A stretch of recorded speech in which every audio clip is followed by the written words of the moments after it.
Dive into the heart of fear with the spine-tingling legend of Paxton Pumpkinhead, the evil creature who terrorized the helpless victims of Patchville.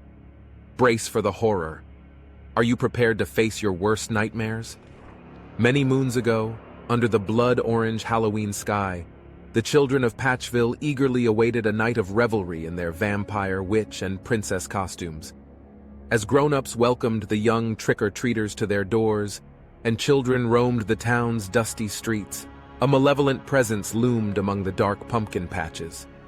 This ominous presence, unbeknownst to little William the werewolf and his younger sister, little Lucy the princess, lurked nearby as they strolled with their trick-or-treat bags alongside the shadowy contours of Johnson's Woods.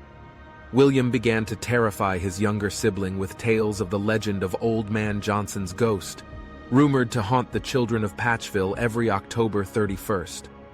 Old Man Johnson, as the story went, would leap out of the woods and scalp young, unsuspecting children. William urged Lucy to stay close on the road and away from the woods, warning her about the risk of losing her head. Terrified of being left behind, Lucy protested, "Slow down, William. You're walking too fast," as she struggled to keep up with her swift brother. Then, lurching suddenly from the woods, a ghastly figure dressed in a magenta tuxedo emerged with claw-like appendages on its bony arms, and the head of the entity was a malevolent, ghastly pumpkin with a carved, twisted grin.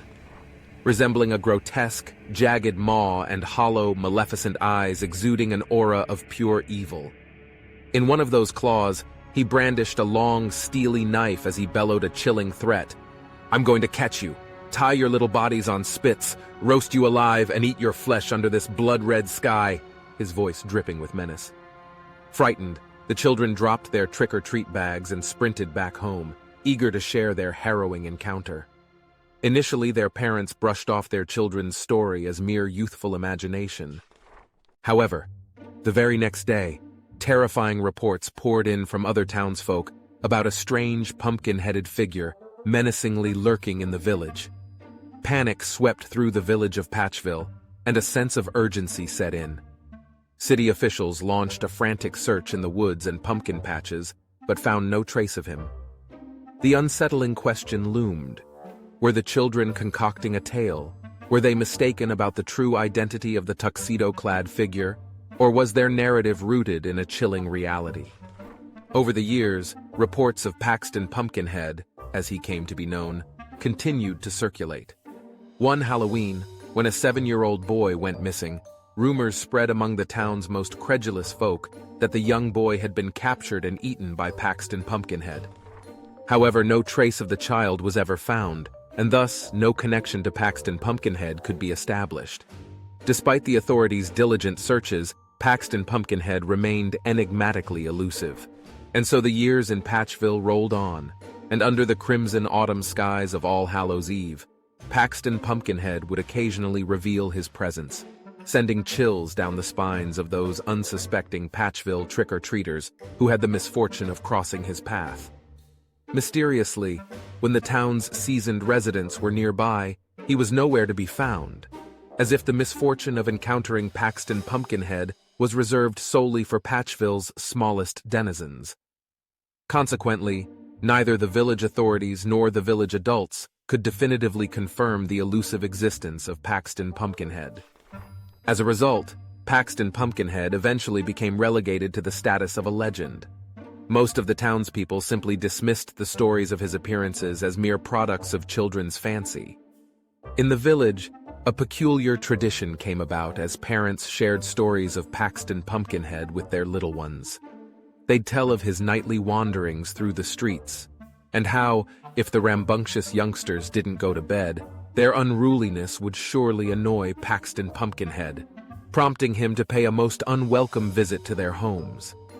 Parents warned that if perchance Paxton Pumpkinhead did enter their abodes, he might be discovered lurking in the closet, lying in wait beneath the bed, concealed in the shadows or peering from dark corners.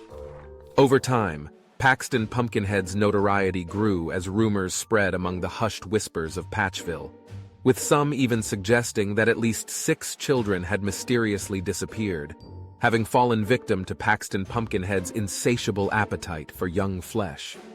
Amidst all this, Aunt Julie, affectionately known as Aunt Tomato, due to her striking red hair and ruddy complexion, had lovingly assisted her younger sister in raising her sister's twins, Bobby and Sally, after this younger sister and her husband had tragically died in an automobile crash. Teased and ridiculed as a child for her peculiar hair color and rough complexion, Aunt Tomato had carved a special place in the hearts of the modest village folks. Her proficiency in stitching and sewing, along with her kindness and generosity in sewing clothes and making repairs for the less fortunate village people, had endeared her to the entire community. One Halloween evening, Bobby and Sally were raucously shouting and playfully chasing each other about their quaint village cottage, causing Aunt Tomato no small amount of distress. She firmly seized them by their collars and settled them down, and as a last resort strategy, she invoked that dreadful name, Paxton Pumpkinhead. She vividly described a gaunt figure dressed in a plum-colored tuxedo, clutching a long, sharp knife in one of his menacing claws on his elongated, bony arms. His malevolent orange pumpkin head bore an evil grin, revealing his only 3 pointed teeth. The tale went that he would roast children under the crimson autumn sky. As Aunt Tomato narrated, Bobby and Sally listened in attentive terror, their little hearts racing with dreadful fascination. Aunt Tomato recounted the story of young Timmy Smith, who had vanished many years ago, and everyone knew he had fallen prey to Paxton Pumpkinhead. It was said that Paxton Pumpkinhead had roasted him alive over a blazing fire beneath the blood-red Halloween skies. On that eerie night, the twins, Bobby the Dragon and Sally the Clown, wearing costumes lovingly sewn by Aunt Tomato, left the house in sheer terror to gather sugary treats. They closely trailed behind their aunt, who herself was donned in a homemade witch costume. As they walked past Johnson's woods, the sky grew crimson red, with a few purple clouds drifting above. The woods themselves appeared pitch black along the border of the dirt road. Suddenly, they heard rustling in the woods, and an eerie silence settled in. Without warning, a ghastly figure, standing 7 feet tall and dressed in a magenta-colored tuxedo, leaped out from the dark woods. His most unsettling feature was his horrifying, pumpkin-like face, its eerie grin displaying sharp, pointed teeth. "I am Paxton Pumpkinhead," the creature hissed menacingly. "I'm going to catch you, tie you to a pyre, roast you and eat you under the blood-red sky." With bare, clubbed feet, he advanced onto the dirt path, pulling out what appeared to be a knife, and broke into sinister laughter. Aunt Tomato, however, wasn't one to be trifled with. She brandished her broom and swung it at Paxton Pumpkinhead, sending him staggering and toppling like a towering tree, swaying and creaking before it finally succumbed to the swing of a mighty axe. Aunt Tomato quickly realized that the knife was just a well-carved wooden toy, skillfully crafted to look real. And Paxton Pumpkinhead's appearance was not as menacing as it had initially seemed, and though he had taken quite the fall, the frail, thin creature was unharmed. Paxton Pumpkinhead was simply terrified and dusty. Then, Aunt Tomato did something that had never unfolded in Paxton Pumpkin's life. She felt compassion for him. The presence of this feeble creature lying in dirt and trepidation pulled at Aunt Tomato's heartstrings. Her gaze fell upon this frail man, dressed in the most peculiar tuxedo, and unexpectedly he began pleading, "Don't hurt me. I'm no threat. Please help me." She reassured him, saying, "We aren't going to hurt you, Mr. Pumpkinhead, but you mustn't go around scaring people." Paxton Pumpkinhead looked at Aunt Tomato and the 2 costume-bedecked children for reassurance, before taking a deep breath and nervously launching into the tale of how a shy little boy had become the frail monster they saw before them.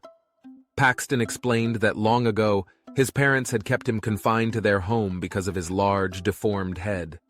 Perhaps they were ashamed of little Paxton, or perhaps they wanted to protect him, but nevertheless, the isolation left Paxton lonely and sad. As a result, young Paxton never got to experience the joy and excitement of trick-or-treating. Growing up with the constant fear of people mocking him, he eventually resorted to frightening them instead. And that's why he became the terrible monster Paxton Pumpkinhead. Aunt Tomato kindly advised him that if he learned to be kind, people might befriend him. She recounted how, years ago when she was a child, the village people had taunted her for her red hair, ruddy complexion, and unassuming appearance. The children would call her a big dumb tomato, but now, instead of mocking her, they affectionately called her Aunt Tomato. Over time, the townsfolk had grown to appreciate her and her marvelous sewing skills. When they needed clothes stitched or Halloween costumes created from scratch, they turned to her. And if she required some flour or eggs, the village people gladly obliged. When someone fell ill, she visited them, and if they needed assistance in the kitchen, she was always ready to lend a helping hand.